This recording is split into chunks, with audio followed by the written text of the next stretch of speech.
अस्सलाम वालेकुम अज़ीज़ान ग्रामी, मैं डॉक्टर नवीद हूँ। आप चाहे कितने ही गरीब क्यों ना हो या आपके पास कितने ही कम पैसे क्यों ना हो, लेकिन उनमें से थोड़े से पैसे अपने सफ़र के लिए ज़रूर सँभाल के रखें। हफ़्ते बाद या महीने बाद या 2-3 महीने के बाद किसी दूसरे सिटी का विज़िट ज़रूर करें और अपने बच्चों को भी विज़िट करवाएँ।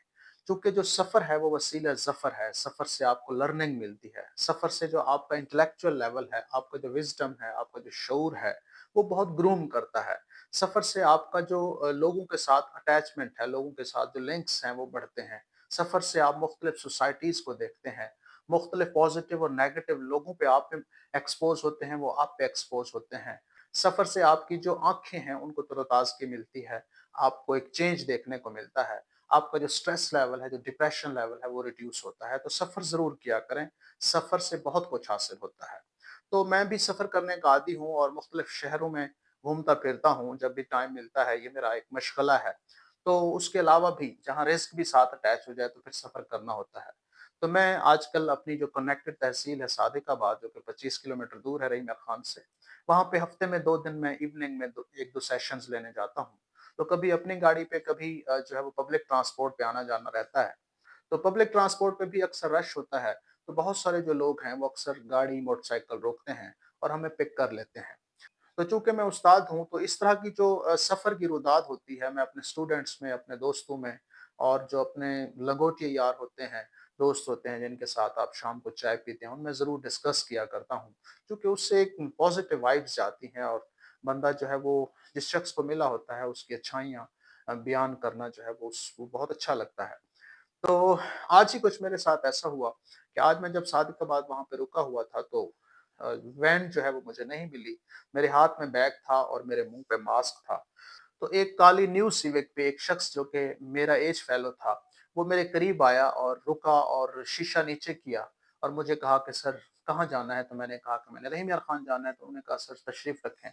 जब मैं बैठा तो उन्होंने मेरे कम्फ़र्ट का ख़्याल रखा और मुझे कहा कि सर बैग आप पीछे रख दें और चेयर वग़ैरह भी सीधी कर लें। थोड़ा-सा मौसम में गर्मी थी तो हवा वग़ैरह भी मेरी तरफ की और फिर मुझसे अच्छे अंदाज़ में गुफ्तगू करना शुरू हो गया। तो मैंने उनसे सवाल किया कि आपने मुझे क्यों पिक किया? ये कच्चे का इलाका है और यहाँ बहुत सारे मसाइल होते हैं और आए रोज़ डकैतियाँ होती हैं।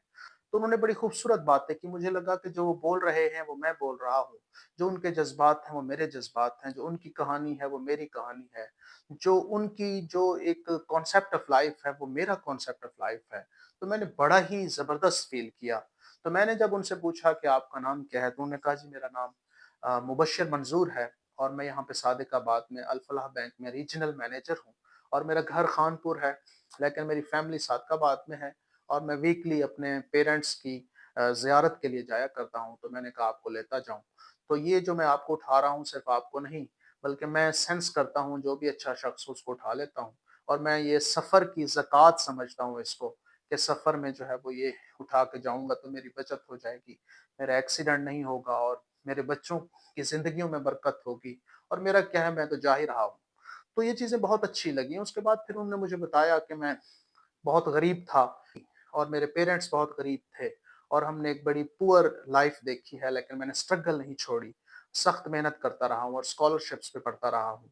मैंने मैट्रिक किया, फिर बिज़नेस की तरफ और फाइनेंस की तरफ और कॉमर्स की तरफ मेरा ध्यान था। तो मैं बैंकिंग की तरफ मैंने मास्टर इन बिज़नेस एडमिनिस्ट्रेशन की, एमबीए किया और फिर उसके बाद फिर मैं बैंक्स में चला गया और बैंक्स में मैं फिर प्रमोशन हासिल करता गया, चूँकि वो मेरा पैशन था। तो मैं आप तमाम लोगों को भी हमेशा यही कहता हूँ कि चाहे प्रोफ़ेशन कोई भी हो, अगर उसमें आपका पैशन है तो फिर आप ज़रूर तरक्की करते हैं। तो फिर उन्होंने अपनी माली तरक्की भी बताई और अपनी जो शख्सियत की तरक्की है वो भी बताई कि मैंने बहुत कुछ लर्न किया। गुरबत चूँकि देखी थी तो मैंने बहुत कुछ सीखा, बहुत सारे मसाइल देखे तो मेरे अंदर एक तहम्मुल और एक बर्दाश्त और एक लीडरशिप और एक डिसीज़न पावर आ गई, जिसकी वज़ह से मैं लोगों से डील करना सीख गया और आज मैं जो है वो बहुत जल्दी तरक्की करता जा रहा हूँ और इवन के छोटी गाड़ी से बड़ी और बड़ी से बड़ी, ये मेरा एक शौक था। चलें ये तो एक माली चीज़ें हैं, मेरे लिहाज़ से ख़ैर इनकी वैल्यू मैं इनको कम देता हूँ। लेकिन उसके अलावा उनकी शख्सियत में जो एक मतलब मेरी एज फ़ेलो थे 38, कोई 38 39 साल उनकी एज थी, लेकिन उनकी जो शख्सियत थी वो बहुत ग्रूम कर चुकी थी। तो वो अपने बहन-भाइयों का सोचा करते हैं, ये मुझे बहुत अच्छा लगा। वो अपने इलाकों का सोचा करते हैं और कुछ फाउंडेशंस वग़ैरह भी चलाते हैं। मैं भी इसी तरह से कुछ फाउंडेशंस वग़ैरह, अपनी उम्मीद इंसानियत फाउंडेशन जो है वो उस पे काम कर रहा हूँ। इससे पहले हमें खिदमत इंसानियत फाउंडेशन थी मेरे मामू की। तो हम मैं ज़ाती तौर पे अपने उम्मीद इंसानियत फाउंडेशन के ज़रिए उम्मीद आईटी सेंटर या उसके बाद हम वोकेशनल इंस्टीट्यूट वगैरह स्टार्ट करने जा रहे हैं। तो मतलब कि ये चीज़ें जो होती हैं ये आपको अच्छा बनाती हैं। तो मुझे जब वो मैं उनको सुन रहा था तो मुझे बहुत अच्छा लग रहा था कि इनके अंदर भी दूसरों के लिए सोचने का जज़्बा है। तो मैंने उनकी तरफ दोस्ती का हाथ बढ़ाया और उन्होंने मुझे नंबर दिया, मैंने उनको नंबर दिया। तो बाद में फिर उन्होंने मुझे व्हाट्सएप भी किए अपनी तस्वीरें वगैरह। मैंने कहा मैंने आपका व्लॉग में ज़रूर शेयर करना है कि मैं आज का दिन एक अच्छे इंसान से मिला हूँ और ये मैंने ज़रूर शेयर करना है मुख्तलिफ लोगों से भी, अपने स्टूडेंट से भी और अपने व्लॉग के ऊपर भी। गपशप के दौरान बैंकिंग और फाइनेंस पे भी गुफ्तगू हुई और मैंने उनसे कहा कि मुझे शिकवा है तमाम बैंक्स से कि उन्होंने शरह सूद को बहुत बढ़ा दिया था पिछले 2 सालों में। मतलब जो शख्स भी पैसे रखने जाता था, उसको कोई 20-22% पे जो है वो प्रॉफ़िट मिलता था। तो इस वजह से लोग जो है बहुत ज़्यादा पैसा बैंक्स में रखने लग गए थे। और फिर उस हिसाब से ज़ाहिर है बैंक ने 3-4% रख के तो 25-23% पे अवाम को कर्ज़ देना था। तो फिर वो भी बहुत मुश्किल हो गया और फिर लोग कर्ज़ लेने से भी कतराए। जिसकी वजह से 2 नुकसान हुए। एक तो ये है कि सारा पैसा बैंक में चला गया, मार्केट से इंडस्ट्रीज़ और जो फैक्ट्रीज़ थी या कंस्ट्रक्शंस थी वो सारी रुक गई। और दूसरा फिर लोगों ने जो कंस्ट्रक्शन करनी थी या इंडस्ट्रीज़ बनानी थी उसके लिए जो कर्ज़ लेना था बैंक से, वो भी नहीं ले सके क्योंकि वो बहुत बढ़ चुका था। जिसकी वजह से पूरा जो मुल्क है उसके अंदर बहरहाल बहुत ज़्यादा नुकसान पहुँचा कि इंडस्ट्रीज़ जो हैं वो रुक गई हैं। तो उन्होंने कहा आप बिल्कुल ठीक कह रहे हैं, लेकिन अभी ये बहुत नीचे आ चुका है 10-12% रेट पे हम जो है वो पैसे ले रहे हैं, जिसकी वजह से बहुत कम लोग पैसे जमा करवा रहे हैं बल्कि निकाल ज़्यादा रहे हैं और फिर इंडस्ट्रीज़ की तरफ लगा रहे हैं। तो जो लोग इस वक़्त जिनके रियल एस्टेट थी या कुछ प्लॉट्स थे, तो वो अब होल्ड करें, क्योंकि पहले उनके नहीं बिक रहे थे, क्योंकि लोगों ने पैसा बैंक में जमा कराया हुआ था, तो वो प्लॉट्स वगैरह नहीं लेते थे, कंस्ट्रक्शन भी नहीं हो पाती थी और इंडस्ट्रीज़ रुकी हुई थी। तो उन्होंने कहा कि अब एक आध साल जो है वो होल्ड करें आप अपने प्लॉट्स वगैरह या जो चीज़ें हैं, वो ना बेचें। क्योंकि अब लोगों ने बैंक से पैसा निकालना शुरू कर दिया है और वो ज़ाहिर है इंडस्ट्रीज़ पे लगाएँगे, मुख्तलिफ चीज़ें खरीदेंगे ताकि वहाँ से प्रॉफ़िट ज़्यादा मिले। वो लम्हा मेरे लिए इंतहाई तकरीम का था जब वो मुझे ड्रॉप करने लगे और मैंने जब उनसे हैंडशेक किया तो उन्होंने मेरा हाथ अपनी आँखों के साथ लगा लिया। तो मुझे बहुत शर्मिंदगी हुई। मैंने उनसे कहा कि मैं बहुत गुनाहगार हूँ, मुझे इतनी ज़्यादा इज़्ज़त ना दें। तो वो मुझे कहने लगे सर आप एक उस्ताद हैं और मेरे उस्ताद नहीं हैं लेकिन नेशन के उस्ताद हैं और आप नेशन की खिदमत कर रहे हैं, मेरे लिए काबिल इज़्ज़त हैं। और वो उन्होंने कहा कि मेरे पास एक डायरी है जिसमें मैंने हर सेशन के बाद अपने असातिज़ा से जो है वो कमेंट्स लिए थे उस डायरी के अंदर। तो वो जो डायरी है मैं जब भी पढ़ता हूँ और बार-बार पढ़ता हूँ तो मुझे खुशी मिलती है और मैं उन असातिज़ा के लिए दुआएँ करता हूँ और असातिज़ा को मिलता हूँ। तो ये सिर्फ़ आपके साथ नहीं बल्कि मेरा ये वैसे ही असातिज़ा मेरे लिए रोल मॉडल हैं। तो ऐसे लोग हमारे मुआशरे का बहुत बड़ा असासा हैं।